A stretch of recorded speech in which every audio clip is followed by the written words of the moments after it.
Good morning, class. Good morning, sir. How are you today? We're fine, sir. May I invite everyone to stand for our prayer? Miss Dayan, you may lead the prayer. Classmates, are you ready to pray? Yes, we are. In the name of the Father, the Son, the Holy Spirit. Praise be the name of our Lord Jesus Christ, Now and forever. Amen. the Father, the Son, the Holy Spirit. Amen. But before you take your seats, please pick up the piece of paper plastic around your table. And arrange your chairs properly. I think you may sit.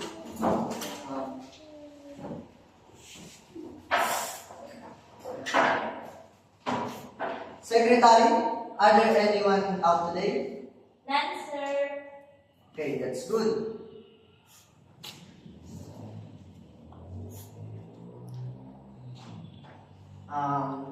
Who can remember our last topic yesterday? Dayan? Yes? Sir, our last topic yesterday is all about factors affecting the growth of selected plant. Okay, thank you. Our objectives today is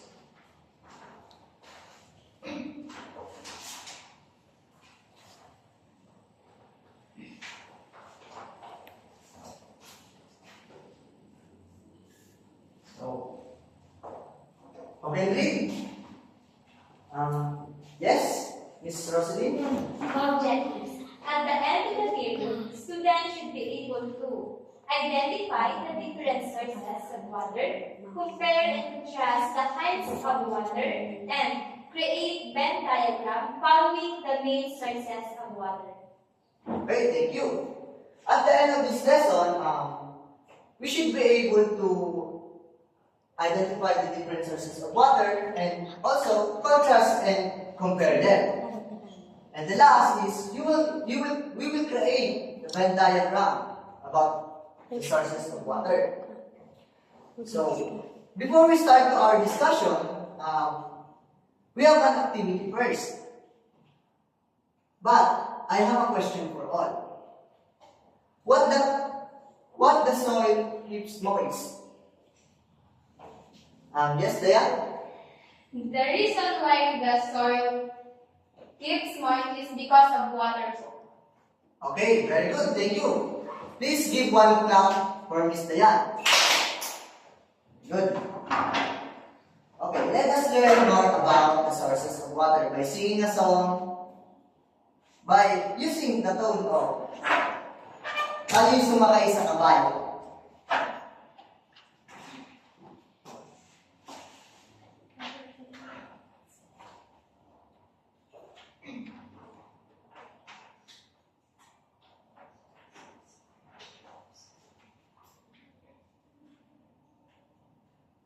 Okay. Alam niyo na ba kung paano ito kantahin? Not yet po, sir. Maglalagay tayo ng tono ng kantang ito upang makasunod tayo sa kanta. Wait lang.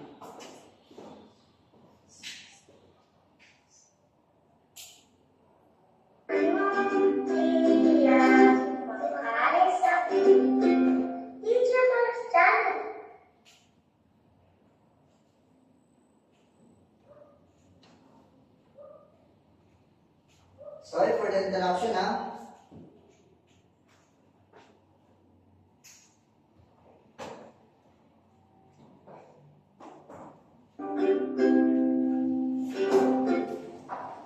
I will sing first the water.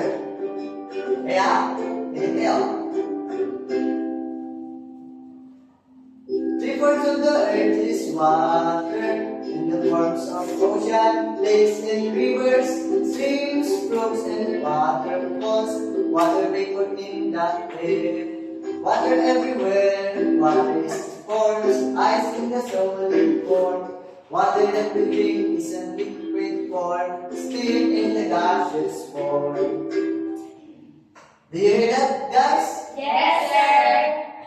Can you join me while singing the song, please? Yes, sir. Okay, please stand. Sing loudly. You can free to sing loudly because tayo-tayo lang naman.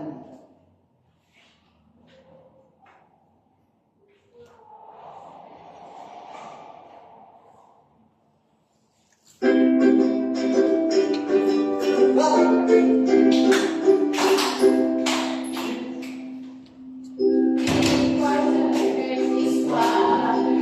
The words of Ocean, lakes and rivers, streams, brooks and waterfalls, water vapor in the air, water everywhere, water at the shores, ice in the solid ground, water that we drink is real sweet for, sweet in the gaseous form. Okay, once again.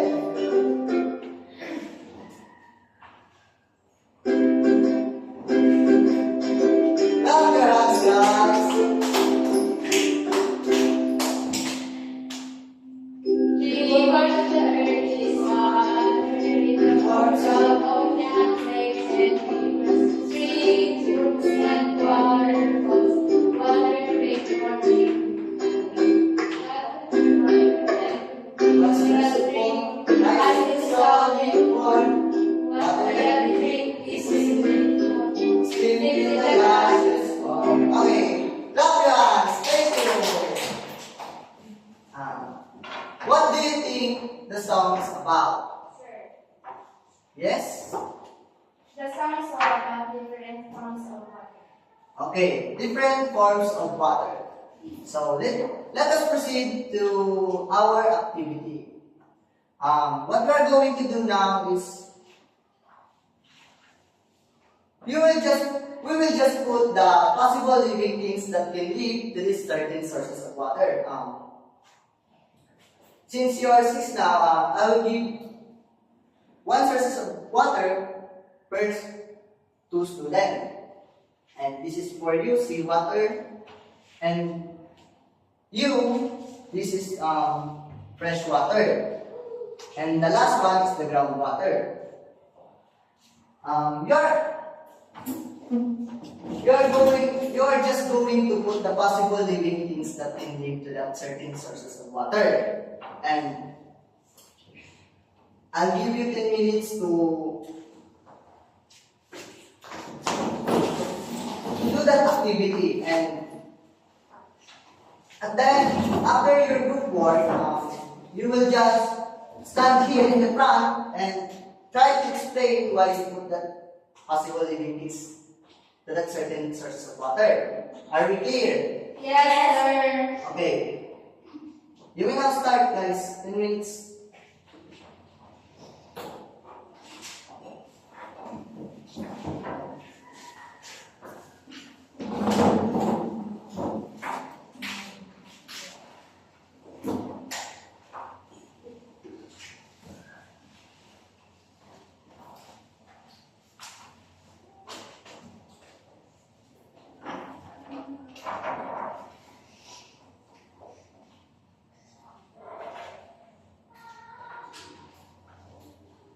Nakakuha niyo ba yung discussion natin, guys?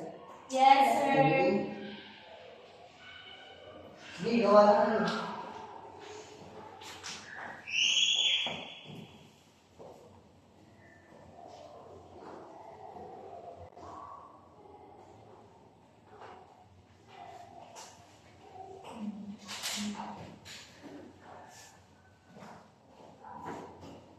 Yan ang call pen.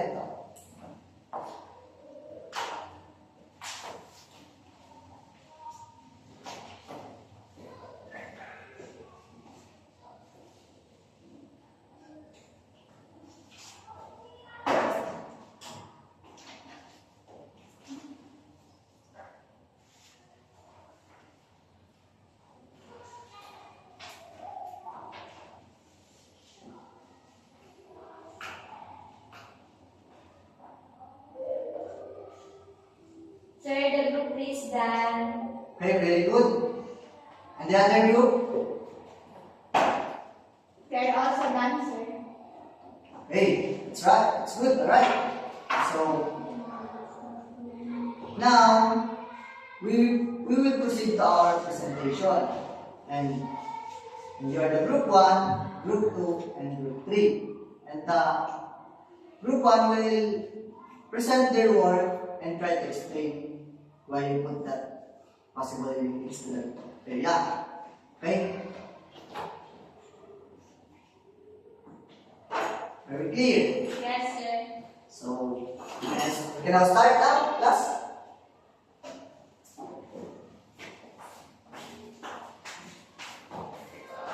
Good morning, sir. Good morning, classmates.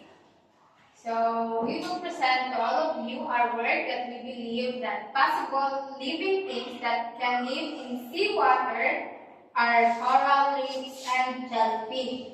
Coral reefs provide the algae a home and exchange the algae to provide the polyps with food they generate through photosynthesis. And jellyfish can live in the seawater because they are not picky. That is all. Thank you. Excellent, group 1. We will now proceed to our second group. What is your source of water? Fresh water, sir. Okay, we will start. So, hi everyone. We are the group who are assigned with fresh water. So, we believe that frogs, turtles, and alligators can live in fresh water because we believe that fresh water will give them the food that they need.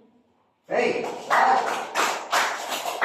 Thank you, group 2, for your great job.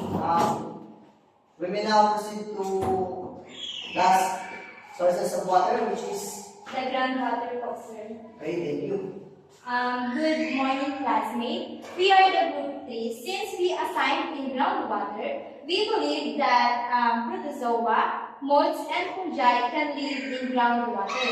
Protozoa is a single-celled organism that have a nucleus but lack of a cell wall, are also common in groundwater. That's all, sir. Very good. That's right. Good job, class. As of now, we are going to proceed to our discussion. And water comes from the different sources. It may come from the open or closed body of water. So where does come from rainwater? Saan ba nanggaling ang tubig ulan?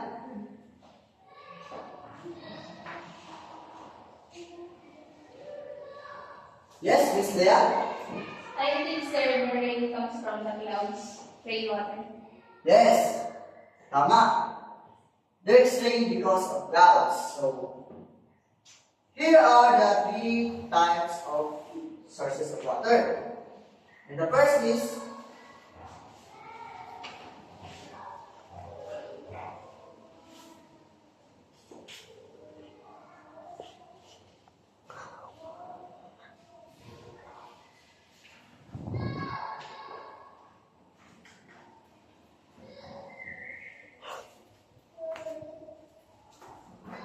the seawater. Can humans drink seawater? No, Sir, Why cannot drink it?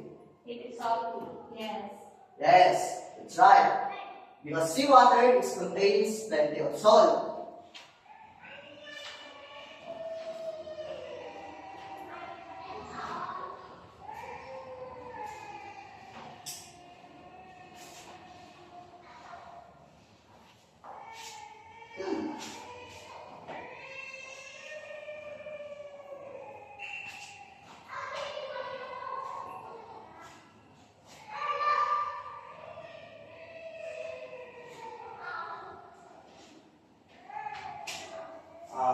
Seawater covering more than 70% of Earth's surface that is found in the seas and the oceans.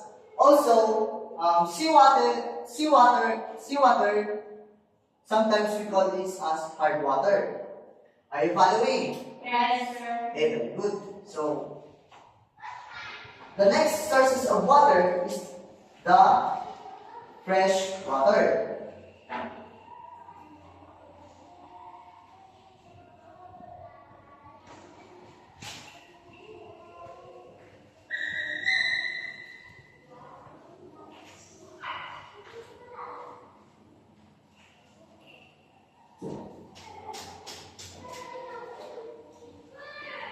What do you think the difference between the seawater and fresh water? Yes, Miss Dea? Sir, I think the difference between the fresh water and seawater is that the fresh water does not contain salt. Okay, that's right. Very good. Please clap your classmate. So,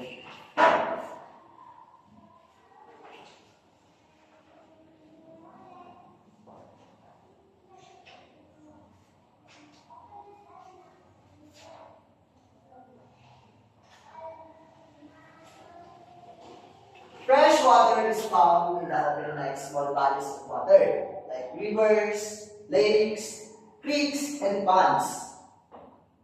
And the last source of water is the groundwater.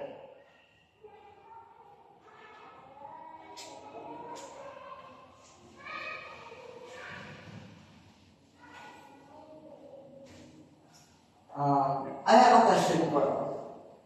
What do you know about the groundwater? Teacher, Yes, Mr. Rosalie? teacher, from the word itself, groundwater, it seeps into the ground. Okay, that's right. It seeps into the ground.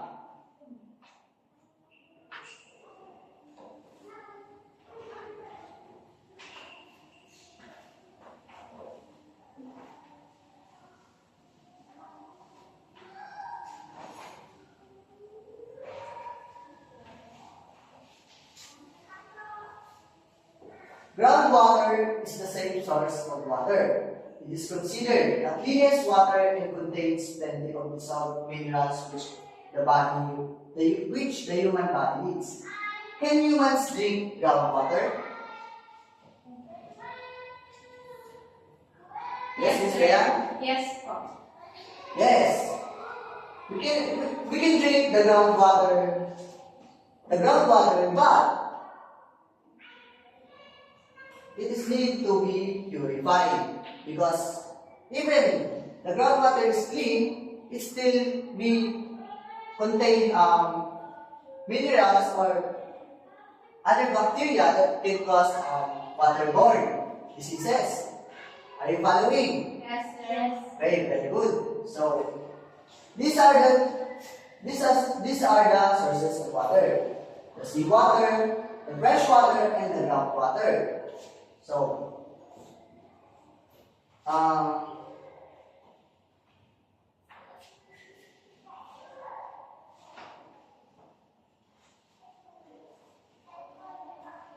since we are done discussing the three fresh water of the three sources of water, today we will going to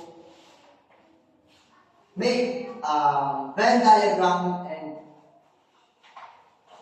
after that you will create three sentences on how can we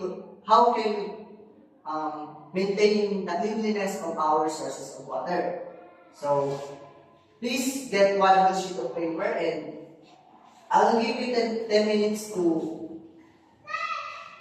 do that activity. Yes, it's okay. Even 1/4, you can do it.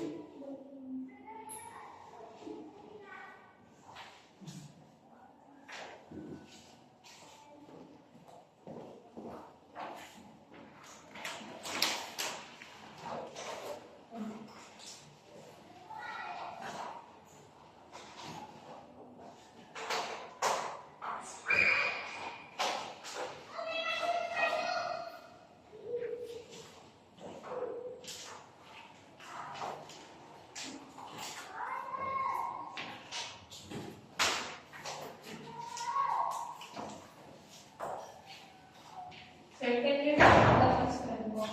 So, again, I will repeat the activity. You will just create a Venn diagram about the sources of water. Alright. Are we clear? Yes, sir. After that, write 3 sentences on how can we maintain the cleanliness of our water sources.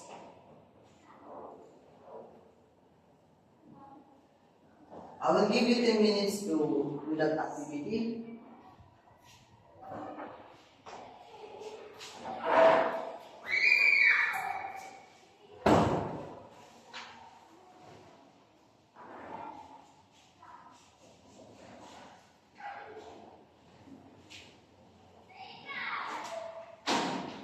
And after that, I will just get one paper of your work and I will try to read that activity.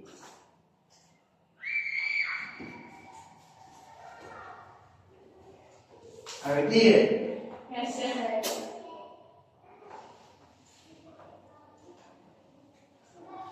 Again, you will just write 3 sentences on how can we maintain the cleanliness of our water source. Ano ba yung mga dapat nating gawin upang panatili ang kalinisan ng ating mga pinagkukunan ng tubig?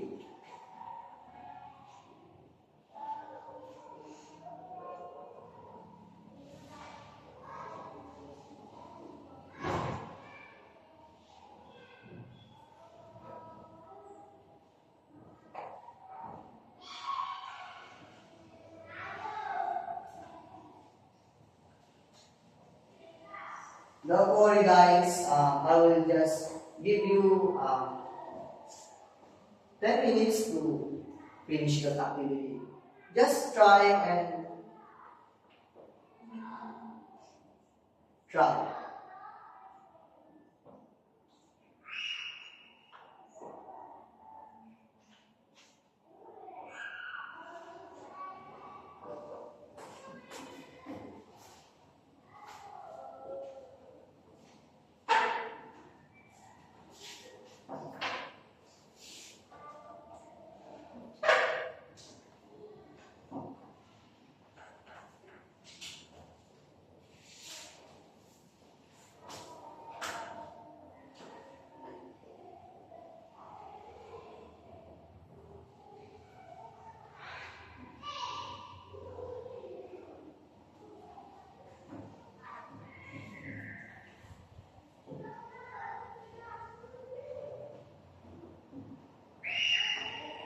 I will collect your paper at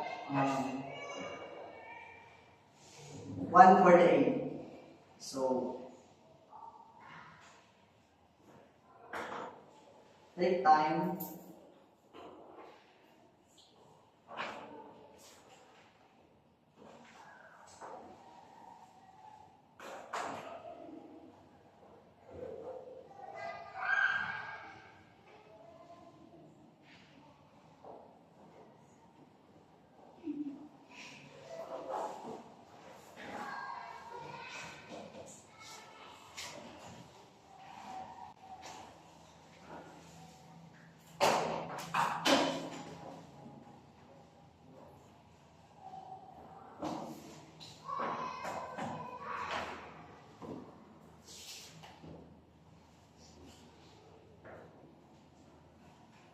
Are we done, class? Not yet, sir.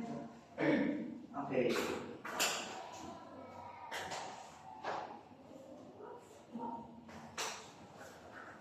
Just proceed to that activity. You have a lot of time to finish that.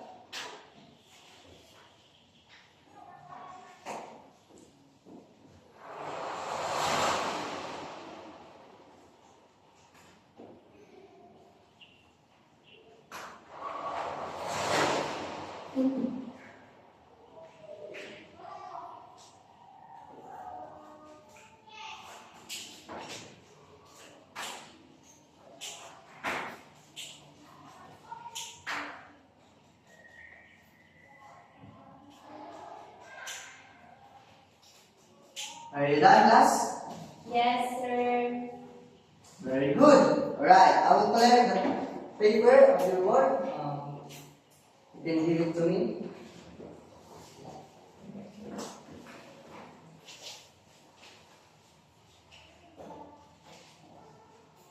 Okay.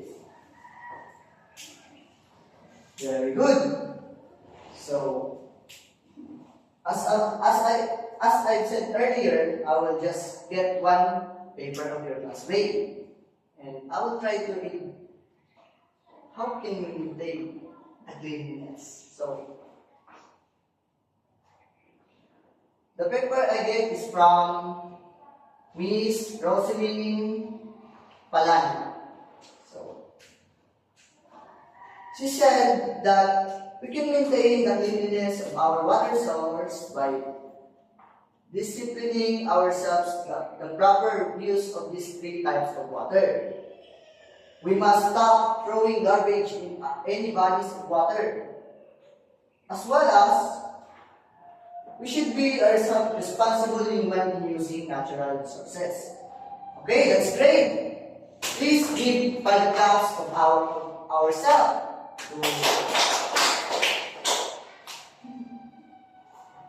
I'm happy because you are learning today. And now, I will give it back to you the paper and we will have a quiz. Don't worry, it's only a 5 items quiz.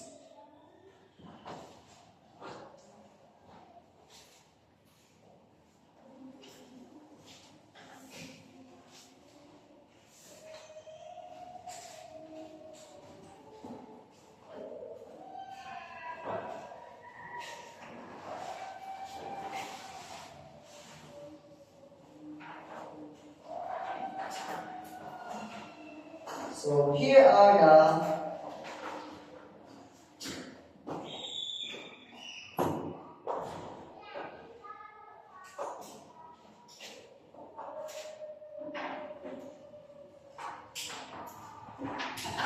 it's only a bit basic questions from our discussion. Don't worry, it's not difficult, guys. So,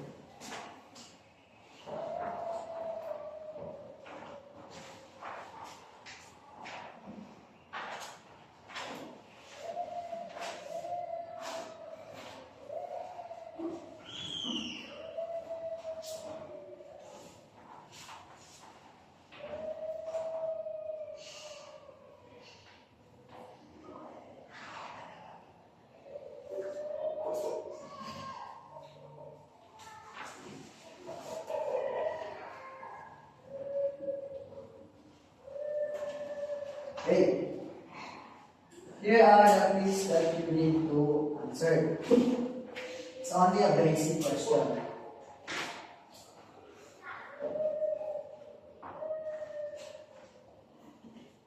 So, what we're going to do is write true if the statement is correct, and write false if wrong. So, can we start? Yes, sir. Seawater is salty. Again, you will just put true if the statement is correct and write false if wrong. I will read twice the question. Okay, I will read it again.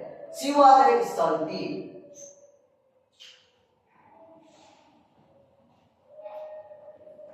Are you done? Yes, sir. So, number 2. Fresh water is not called a surface water. Again, I will read the question. Fresh water is not called a surface water.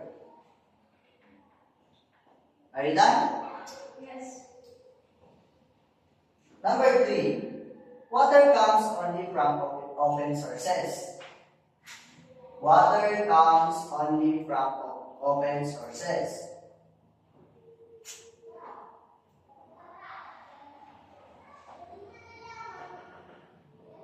Number 4.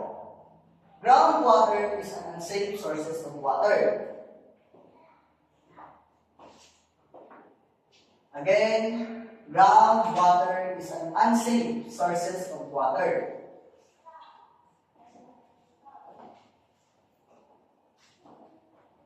Are you done, class? Yes, sir. Okay. The last question is, rain comes from evaporating water.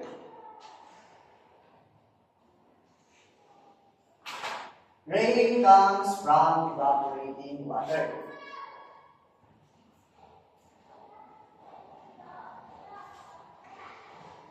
Okay, are you done? Class, are you done? Yes, sir. Okay. I will collect the paper of your answer and I will just check it later. Can you give it to me?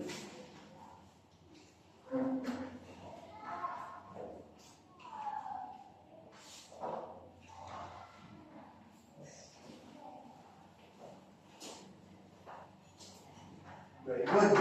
So, since we are done discussing our topic today, I will give you the assignment that you have to answer and submit it tomorrow. Are we clear? Yes, sir. So, just copy the assignment and you can answer it into your home.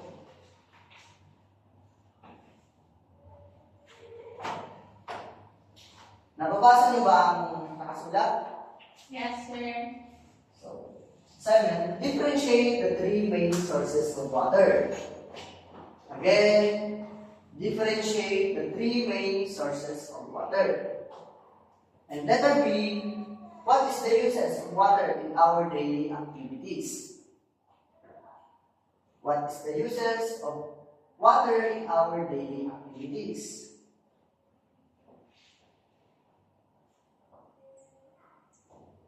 Are you done copying? Yes, sir. Okay, that's good.